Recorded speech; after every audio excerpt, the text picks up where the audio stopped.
찬양이 끝나고 너무 더워가지고 조명까지 제가 의자가 달라지니까 더 꽉 차 보이고 좋습니다. 우리 말씀 보도록 하겠습니다. 히브리서 11장입니다. 11장 1절에서 6절 말씀입니다.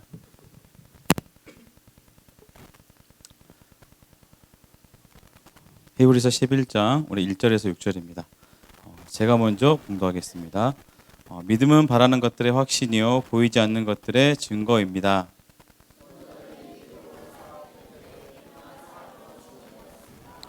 믿음으로 우리는 세상이 하나님의 말씀으로 지어졌다는 것을 깨닫습니다. 보이는 것은 나타나 있는 것에서 된 것이 아닙니다.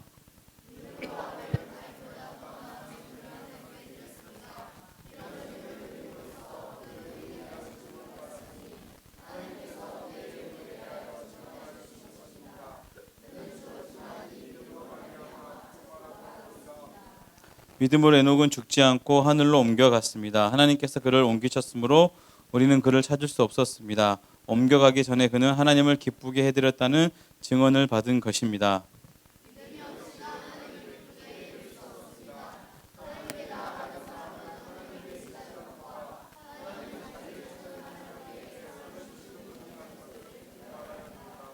아멘.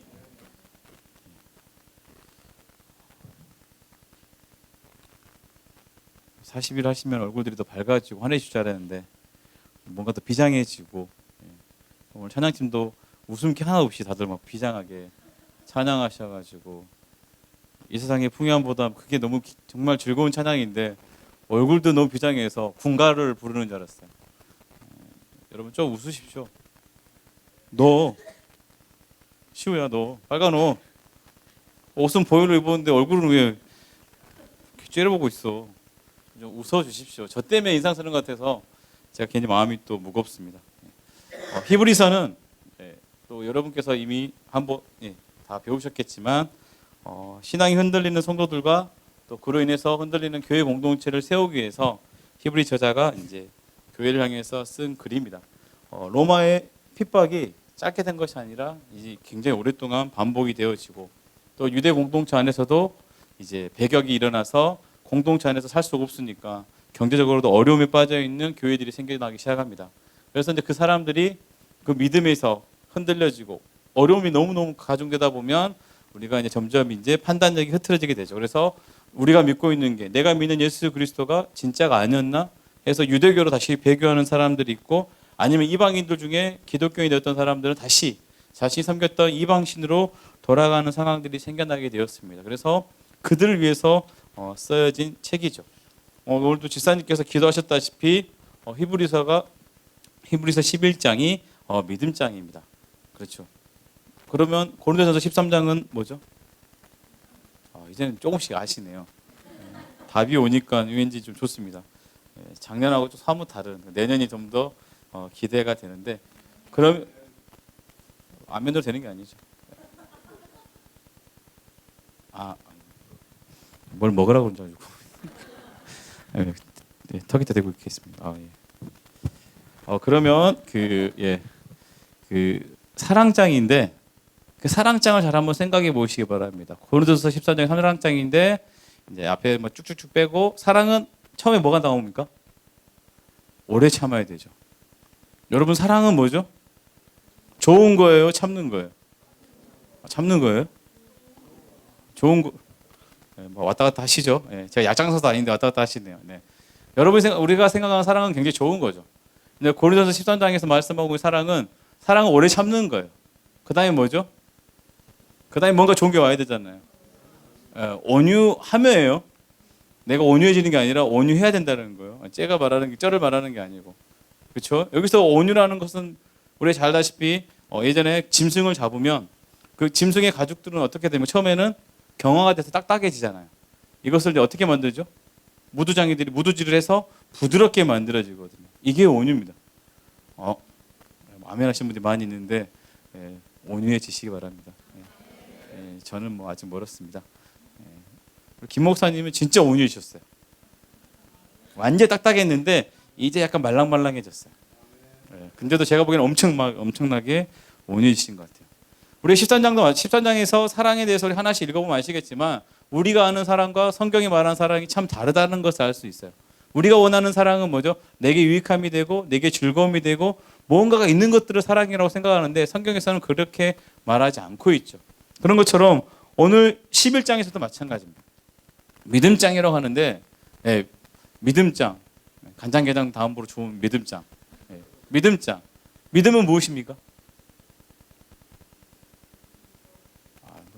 아는 거 많아가지고 막 나올 게 많죠. 이제 많죠. 예전에는 몰라서 대답을 못하는데 이제는 너무 많아서 뭘 대답할지 모르시는 것 같아요.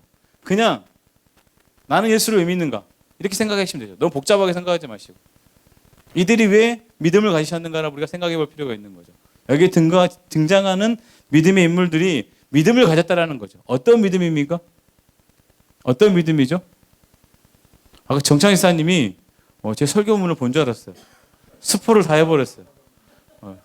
6절에 다 그 결론이 있는 거죠. 하나님을 기쁘시게 하는 그 믿음을 이분들이 가지고 있는 거죠. 그렇다면 왜 하나님을 기쁘시게 했는가를 우리가 한번 생각해 볼 필요가 있는 것 같아요. 개혁 개정에서는 믿음은 바라는 것들의 실상이요 보지 못하는 것들의 증거라고 성경은 이야기하고 있거든요. 실상 그러니까 시천지필을 놨는데 세 번역으로 읽으니까 참 좋습니다. 세 번역에서는 믿음은 뭐죠? 바라는 것들의 확신이고 보이지 않는 것들의 증거입니다.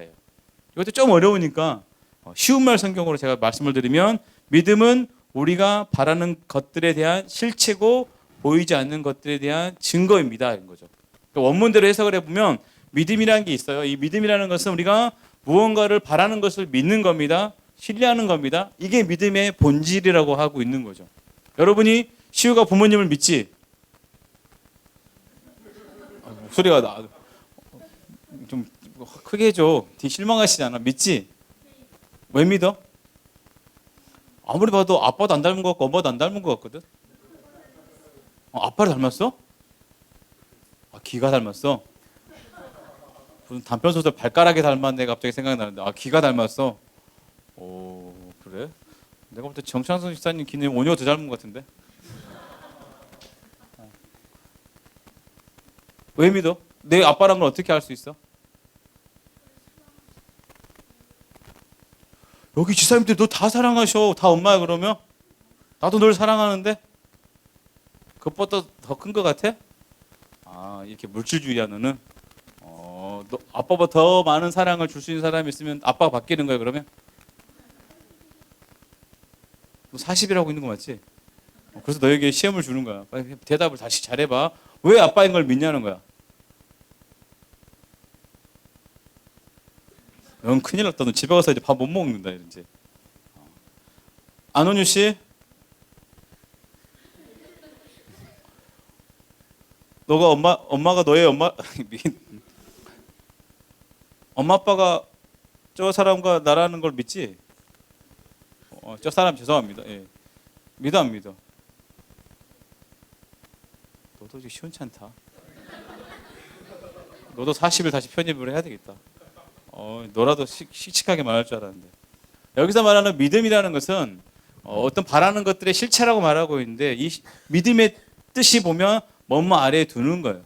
우리가 어떤 것을 향해 달려가는데 우리가 1층에서 2층으로 올라가려면 지금 여기서 뭐 타고 왔죠 우리가? 요즘에 엘리베이터 타죠. 예, 저도 계단을 타본 지가 없어요. 예, 요즘 엘리베이터 탈 때마다 부럽습니다. 우리는 없는데 엘리베이터. 근데 엘리베이터 말고 계단을 타고 올라가잖아요. 그렇죠. 어떠한 것을 우리가 가는 그 밑에 받침대가 되는 게 우리의 믿음이라는 거예요. 뭐뭐 밑에 서다, 뭐뭐 아래에 서다. 우리가 그러니까 하나님을 믿는데 믿게 되는 근거가 뭐냐면 이 믿음이라는 거예요. 한마디로 이 믿음이 하나님에 향한 믿음이면 뭐죠? 이게 든든하면 우리가 하나님을 향해서 계속 바라볼 수 있어요, 없어요? 바라볼 수 있는 거죠. 근데 이게 흔들리면 안 된다는 거죠. 그래서 믿음이 굉장히 중요한 거죠. 우리 흔히 믿습니다라고 말하는 이 믿음은 믿음이 아닐 수 있는 거죠. 왜냐하면 본문에서 말하는 믿음은 내가 믿습니다, 내가 뭐 합니다라는 그 믿음이 아니라 어떤 독립적인 그 실체를 이야기하고 있는 거예요. 여러분의 의지나 신념이 믿음이 아니라고 말하고 있는 거죠. 아까 정창사님이 또 멋지게 기도했죠. 내가 하나님을 찾은 것이 아니라 하나님 우리를 먼저 택해 주셨다라는 거. 이것을 우리가 어떻게 확인할 수 있죠? 저는 모태신앙이었어요. 그렇기 때문에 그냥 눈 뜨면 교회였고 어렸을 때부터. 그렇기 때문에 그렇게 자라와서 이 느낌을 잘 몰라요.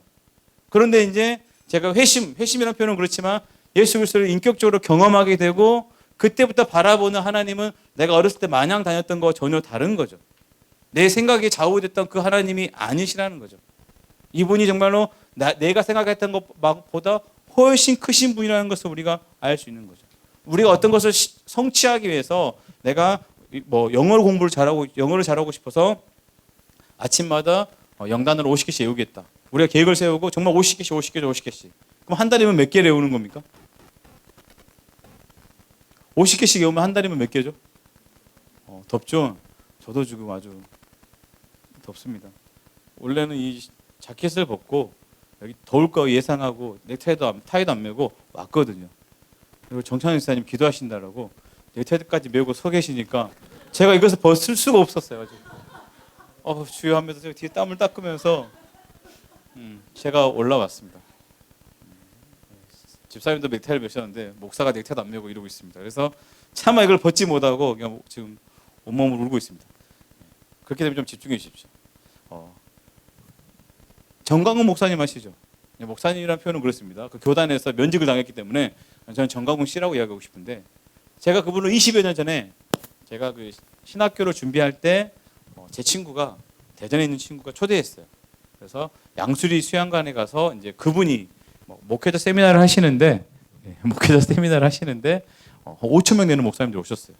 그것 때문에 열심히 막 기도하고 정말로 지금 생각해서 그때 그분은 약간 은사주의와 기복주의에 가까운 복음을 전했지만 그래도 중심이 요즘 같지는 않았어요. 진짜로 저만큼 하나님을 사랑할 수 있으면 좋겠다라는 생각이 들 만큼 정말 열정이 넘치는 분이셨어요. 설교도 뜨겁게 하셨고 기도도 막 그냥 정말 몸이 좀 등치가 크시거든요. 막 주여 한번 외치시면 정말 그 넓은 허리가 꽉득 찰 만큼 열정이 넘치시는 분이었어요. 근데 오늘날 그분이 하시는 거 보면 그때 그분이 서 계셨던 그 믿음과 지금 그분이 서 계시는 그 믿음은 다른 믿음인 것 같아요. 그때는 그분 전적인 하나님의 은혜를 찬양하는 목사님이었는데 이제 그분은 뭔가 다른 길을 가고 있다라는 느낌이 드는 분이셨죠. 마찬가지입니다. 우리가 믿음이라고 포장할 수 있지만 믿음의 열매가 반드시 삶에서 드러나게 되어 있습니다. 우리가 기독교를 현재 내가 이 세상에서 어떤 결핍을 해결하기 위해서 나의 부족함을 해결하기 위해서 하나님을 원하는 것이 아니죠. 그건 믿음이 아닙니다. 그렇지만 그렇게 또 신앙생활을 시작하시는 분도 있어요. 믿음의 첫걸음을 내 힘으로 감당할 수 없는 현실을 만나고 도저히 감당할 수 없어서 누군가의 도움을 청하고 싶을 때 그때 누군가가 나랑 같이 기도하자, 교회 가자, 손을 내밀어서 교회의 문을 열었다가 하나님 은혜를 경험하고 믿음의 길을 시작하는 경우도 굉장히 많이 있습니다. 그렇지만 거기에 멈춰 있어서는 그게 건강한 믿음이 아닌 거죠. 여러분은 보랄했기 때문에 우리가 왜 하나님을 믿습니까? 왜 예수 그리스도를 믿습니까? 창조의 첫 열매가 깨어진 우리를 위해서, 제약된 우리를 위해서 기꺼이 안아주시려고. 근데 우리가 너무 제된 상태에 있기 때문에 누굴 보내셨습니까? 아들을 보내시고 그 아들을 죽으심으로 우리를 살리셨고 그 사랑을 우리가 알기 때문에 그 사랑과 그 은혜가 우리의 간증이 되고 우리의 소망이 되어야 될 줄로 믿습니다. 11장에 보시면 믿음의 조상들을 소개하는데 하나님께서 이 조상들의 삶에 함께 하셨다라는 거예요. 이 인물들은 쭉 나오지만 이 인물들에 대해서 유대인들은 다 알고 있는 거죠. 제가 여러분 앞에 유관순 누나를 위해서, 제가 이제 그분보다 나이가 훨씬 많아진 것 같은데 유관순 누나를 위해서 우리가 함께 그분을 추억해 봅시다. 이렇게 말하면 제가 유관순이 누구인지 따로 설명할 필요가 없잖아요. 그렇죠? 다 아시죠? 몰라? 진짜 몰라? 유관순, 내 발음이 안 좋나? 유관순 누나. 내가 누나라 그러니까 헷갈리는 거야? 독립만세, 3.1운동. 네, 알았어? 신기하다. 네. 괜찮아. 그런 너도 하나님이 너무 사랑하시잖아. 얼마나 감사하냐. 가봅시다. 설명할 필요가 없는 것처럼 여기 등장하는 인물들도 설명할 필요가 없는 분들이에요. 그리고 그분들이 어떤 삶을 살았는지 성경에 기록되어 있지 않지만 또 그들이 조상들의 전승으로 우리보다 더 풍성하게 알고 있었을 거예요. 그런데 그분들을 생각해 보니까 그들의 삶 속에 누가 계셨다는 거죠? 하나님이 계셨고 궁극적으로 멋진 영광에까지 이르게 하신다는 것을 알았기 때문에. 여기서 말하는 영광이라는 것은 뭐 세상적인 성취를 말하는 게 아닙니다. 뒤에 보면 비참한 죽음까지도 다 언급해요. 그럼에도 불구하고 그들은 뭐죠? 놀라운 새 성읍을 원했던 사람들이라고 성경은 지금 기록을 하고 있는 거죠. 그렇기 때문에 지금 우리 히브리서를 읽고 있는 당시의 그 유대인들, 지금 흔들리고 있는 그 유대인들, 아니면 이제 믿음에서 떠나서 배교했던 그 유대인들, 그들이 이 말씀을 읽으면서 다시 한번 뭐죠?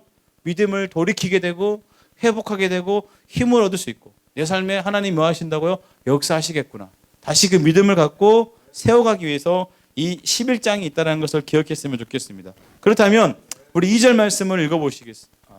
2절 말씀 한번 띄워줄래요? 함께 읽겠습니다.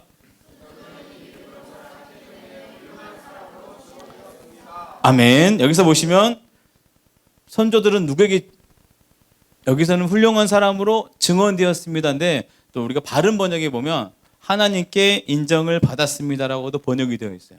무슨 의미일까요? 그 믿음 자체가 나는 믿습니다라고 품고 있는 믿음이 아니라 그 믿음대로 살아냈더니 누가 인정하셨다라는 거죠? 하나님이 그 믿음을 인정하셨다라고 성경은 기록하고 있어요. 그래서 3절 말씀을 읽어보겠습니다. 3절입니다. 함께 읽겠습니다.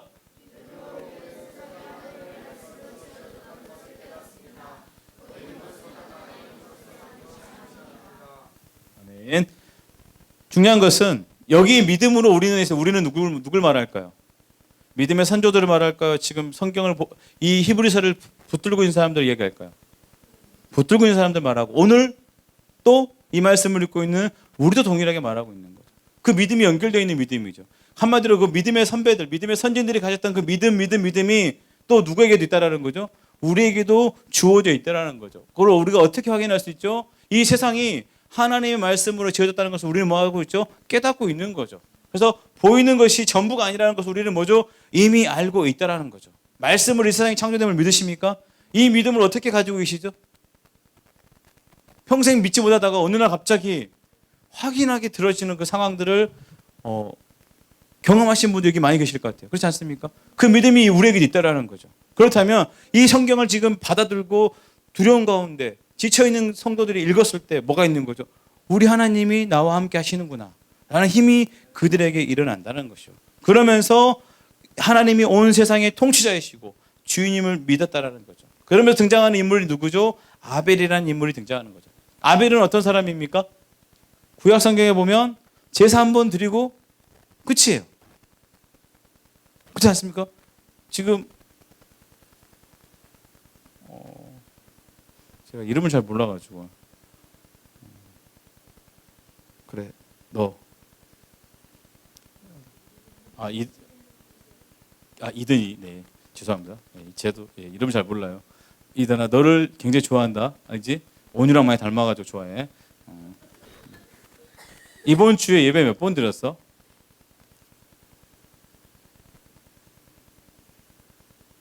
맨날?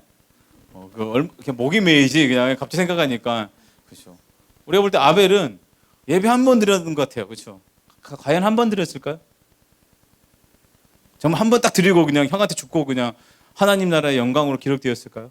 그건 아니죠. 그렇지만 이제 그가 드렸던 여러 번의 예배가 있었을 텐데 그 모든 예배를 그 제사를 누가 받으셨다는 거죠? 하나님이 받아 주셨다는 거죠. 성경에서는 축약된 그의 삶이지만 하나님께서도 그 아벨의 삶에 뭐 하셨을까요? 분명히 계시를 하셨을 것 같아요.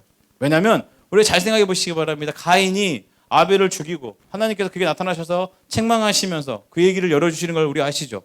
그런 것처럼 당시에는 성경이 없었기 때문에 하나님께서 필요하실 때 직접 계시하셨을 거라고 생각을 해요. 그리고 또 아담과 하와가 그 아름다웠던 에덴에서 쫓겨나와서 그 자녀들을 처음 낳고 나서 잃어버린 그 에덴을 향하는 마음으로 하나님이 어떠한 무엇인가를 그들에게 알려주셨을까요? 주지 않았을까요? 분명히 가르쳐 줬을 거라고 생각이 듭니다. 그래서 로마 10장에 보면 믿음은 들으면서 난다라는 거죠. 부모님의 그 가르침으로서 들었을 것이고 하나님께서 직접 계시하셨을 거예요. 그런데 중요한 건 뭐냐면 막연하게 그가 산 것이 아니라 하나님이 계신가 보다고 막연하게 살았던 것이 아니라 믿음으로 성경 말씀에 보면 가인보다 나은 제사를 드렸다라고 나와 있어요.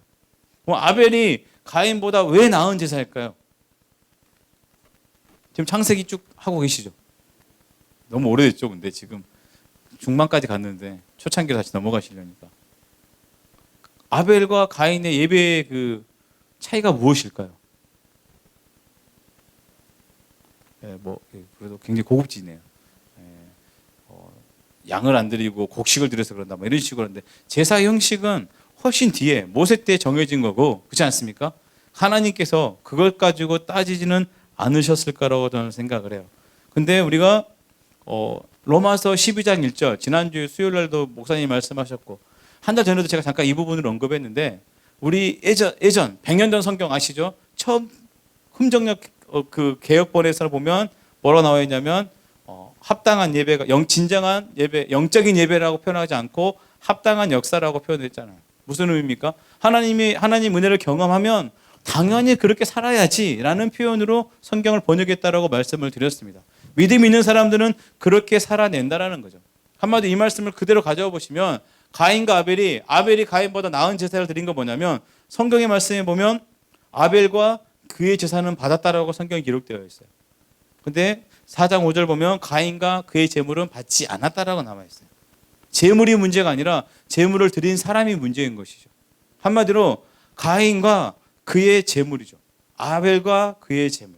한마디로 뭐죠? 하나님은 아벨이 살아왔던 그의 삶을 받으신 거고, 가인은 뭐죠? 그냥 마음대로 살다가 그냥 제사 드릴 때가 됐나 하고 제사 드리는 그 제사는 하나님께서 받고 싶지 않으셨다라는 거죠. 뭔가 좀 애매하고 생각이 좀 헷갈리시니까 성경책을 가지고 계신다면 우리 창세기 4장을 한번 가보겠습니다.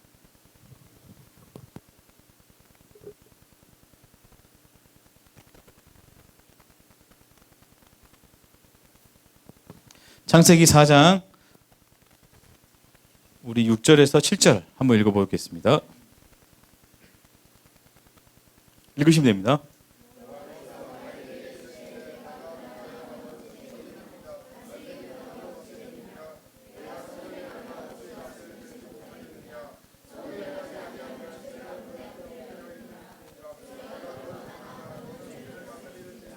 아멘. 이 장면은 가인이 아벨을 죽이기 전에 있는 이야기입니다.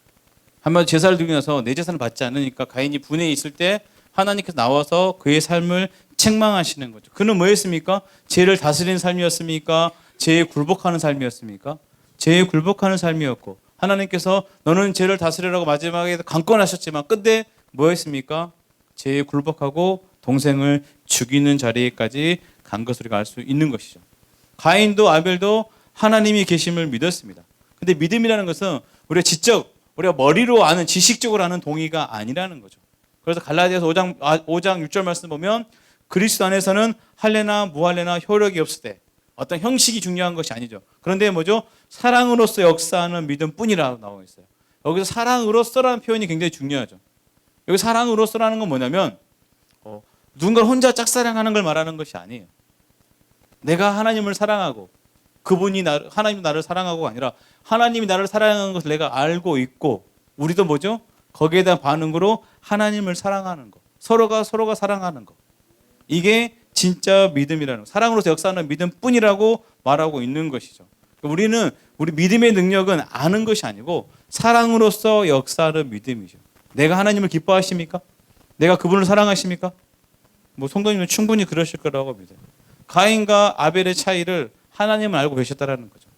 가인에게는 뭐죠? 하나님이 그의 삶의 주인도 아니었고 기준도 아니었기 때문에 그의 재산은 뭐죠? 하나님이 받을 수 없는 걸 기억하시기 바랍니다. 그럼 다시 우리 히브리서 11장 5절로 보시면 에녹은 뭐죠? 이제 믿음으로 하나님을 기쁘시게 한 인물로 등장해요. 에녹이라는 분은 어떤 분이십니까? 에녹. 하나님과 몇 년 동안 동행했죠? 300년을 동행했습니다. 그 몇 살에 돌아가셨죠? 365세. 65세에 무드셀라를 낳고 300년 동안 동행하시다가 돌아가셨어요. 딱 1년 365일 하나님과 동행합시다라고 제가 초등학교 때 이렇게 여름 성경학교 때 들었거든요. 그게 아직까지 저는 초등학교가 아니네요. 국민학교 때 들었습니다. 그런데 우리가 에녹 그러면 300년 동안 하나님께 동행한 사람도 기억이 나지만 더 우리의 기억에 확 오는 건 뭐죠? 죽지 않고 하나님께서 그를 옮기신 분, 데려가신 분이 굉장히 중요하죠. 죽지 않고 하나님이 그를 데려갔다는 것을 우리가 굉장히 기억합니다. 그래서 많은 크리스천들은 오늘 6절 말씀 근거로 뭐죠? 하나님을 찾고 한번 읽겠습니다. 시작. 믿음이 없이는 하나님을 기쁘시게 해드릴 수 없습니다. 하나님께 나아가는 사람은 하나님이 계시다는 것과 하나님은 자기를 찾는 사람들에게 상주 주시는 분이라는 것을 믿어야 합니다. 아멘. 여기서도 이 말씀이 굉장히 유익하고 많은 사람들에게 다가오는데 그 이유는 뭐냐면 끝에 뭐가 있습니까? 상을 주시는 분이기 때문에 라는 것에 우리가 방점을 찍고 있어요. 그런데 여기서 6절의 주어는 6절 잘 보시면 주어가 뭘까요? 하나님께 나아가는 사람은이겠죠. 그러겠죠. 핵심 언어가. 그런데 이 하나님께 나아가는 사람이 누구일까요?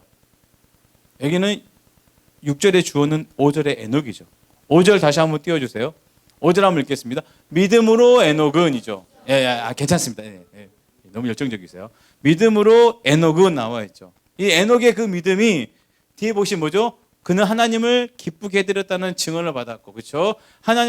믿음이 없이는 이 하나님을 기쁘시게 할 수 없는데 하나님께 나아가는 사람은 하나님이 계시는 것과, 그렇죠? 무슨 의미인지 알겠죠? 그러면 우리가 에녹에 대해서 다시 한번 생각을 해보시기 바랍니다. 앞에 말했다시피 믿음은 지적인 동의나 우리 심리적인 확신이 아닙니다. 뭐가 필요한 거죠?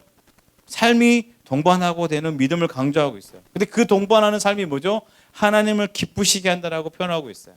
우리가 여러분들의 자녀들을 보면 어떻습니까? 기쁘지 않습니까? 표정들이 뭐 거의 다 그 아브라함 분위기인데요. 하나님이 바치라 하면 싹 다 드릴 수 있는 분들인 것 같아요.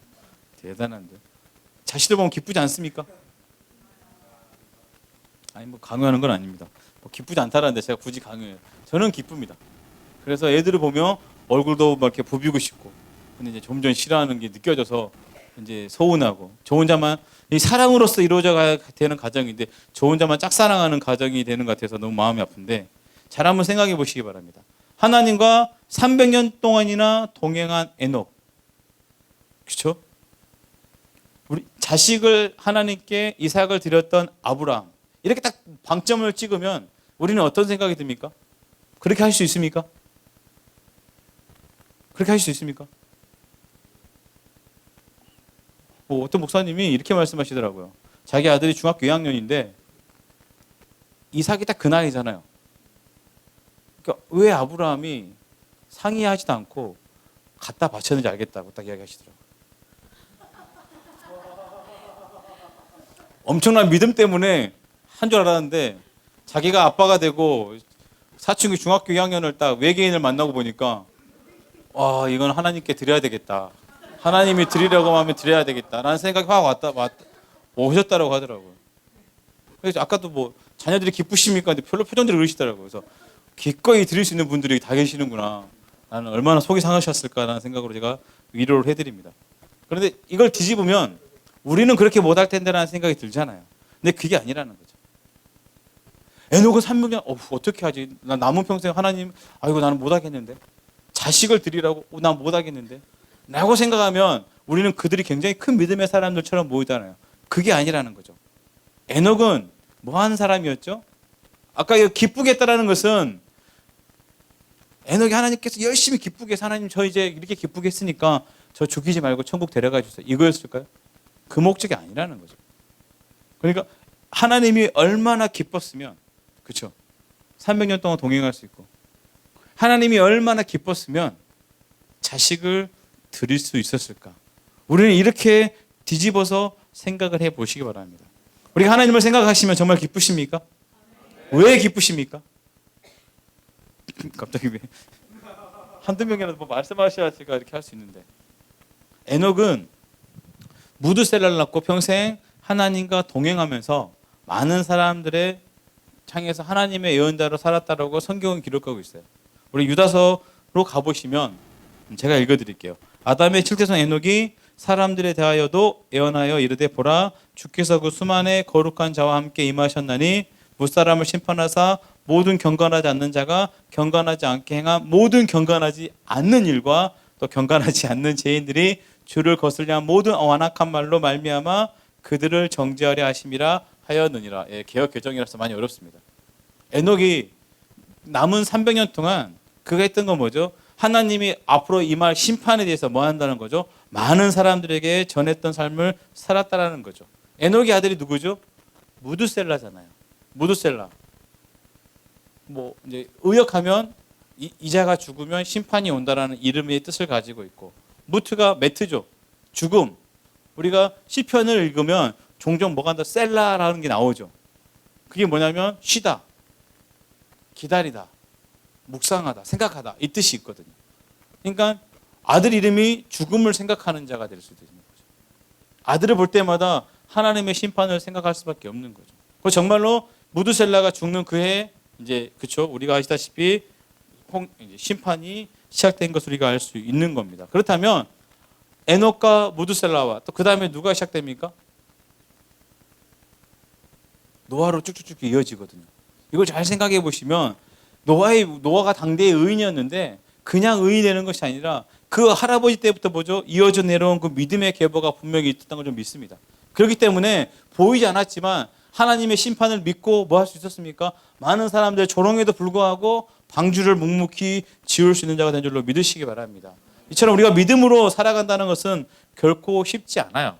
우리 에녹 그러면 하나님께서 그를 죽이지 않으셨어. 우리의 모두 목적은 여기 있는 거잖아요. 결과에 있는 거잖아요. 상에 있는 거잖아요. 근데 이들은 상을 향해 달린 사람들이 아니라 뭘 향해 달렸습니까? 하나님 자체가 너무 좋아서 달린 거죠. 연애해 보셨습니까? 아멘. 왜 갑자기 다들 연애도 안 해보셨습니까?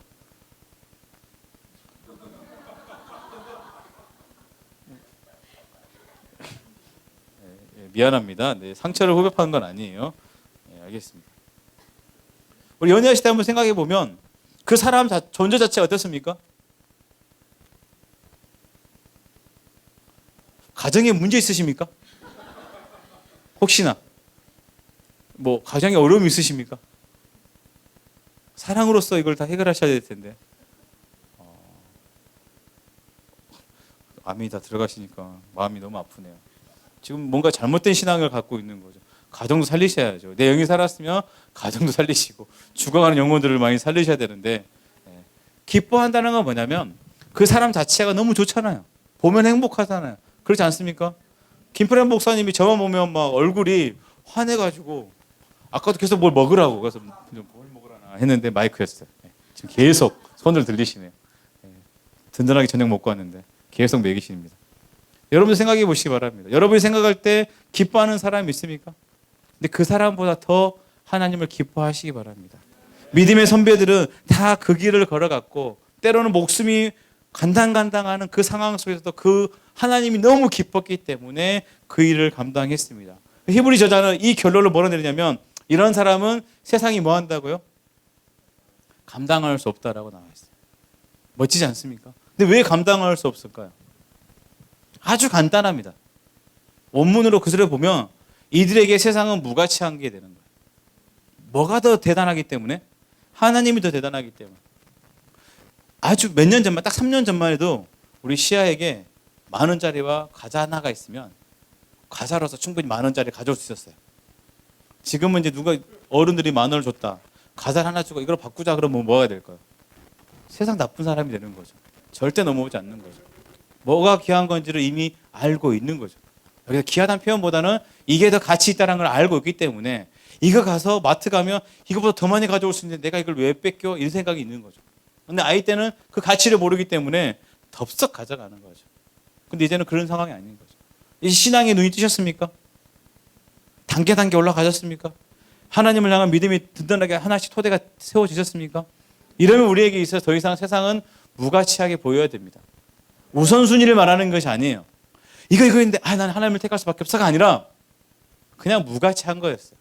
왜요? 하나님이 더 귀하고 하나님이 더 즐겁기 때문에 그 믿음의 길을 걸어갔기 때문에 그 어떤 죽음이나 그 어떤 유혹에도 든든하게 서고 끝내 승리하는 삶을 산 줄로 믿으시길 바랍니다. 히브리 저자가 12장으로 넘어가 보면 강하게 권면하는데 너희는 죄에 대해서 싸우지 않는다라고 권면합니다. 무슨 의미냐면 1장부터 쭉 읽어보면 굉장히 권면하고 따독따독하면서 계속 가는 장면이 나와요. 근데 그 장면에서 뭘 등장하냐면 지금 우리도 너희와 동일한 핍박과 어려움 속에 있다라는 거죠. 그런데 결과가 다르다는 거죠. 그들은 흔들리고 그들은 배교하는데 우리는 그렇지 않고 있다는 거죠. 잘난 척하는 것이 아니라 너희들이 지금 문제가 무엇인가를 보여주고 있는 거죠. 새로운 교회는 어떻습니까? 무장되어 있지 않습니까? 이것도 아닙니까? 제가 어떻게 말을 해야 아멘이 나옵니까? 무장되어 있지 않습니까? 뒤에서 보면 정말로 그냥 흐뭇합니다. 그리고 찬양 연습하실 때 제가 토요일이고 목사님 하실 거예요. 주일이고 이게 보면 제가 찬양 연습할 때 항상 주일 오전에 저는 교회 사무실이 있거든요. 7시 한 50분부터 목사님이 켜놓으시면 딱 뜨거든요. 그럼 들어가서 찬양 듣고 있어요. 저도 아직 9시 예배에 들어가기 전까지. 굉장히 제가 기쁘게 즐겁게 보고 있습니다. 목사님 그렇지 않습니까? 정말입니다.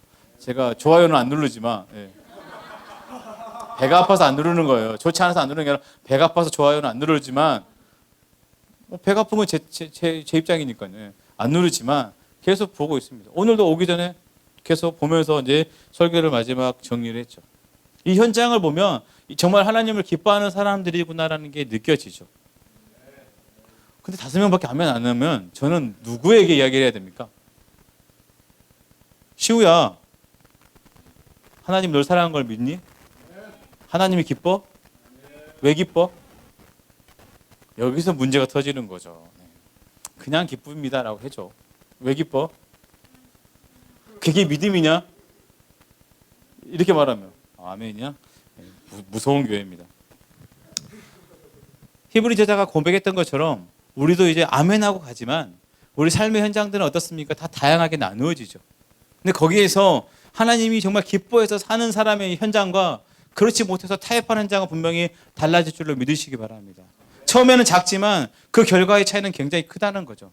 교회의 공동체가 깨어지듯이 그 인생의 믿음도 깨어졌음을 기억하시기 바랍니다. 우리 삶에서 하나님을 가장 귀한 것으로 여기고 정말로 삶의 기쁨이 오직 하나님이었으면 좋겠습니다. 그 하나님이 우리의 모든 문제도 책임져 주시고 자녀들의 문제도 책임져 주십니다.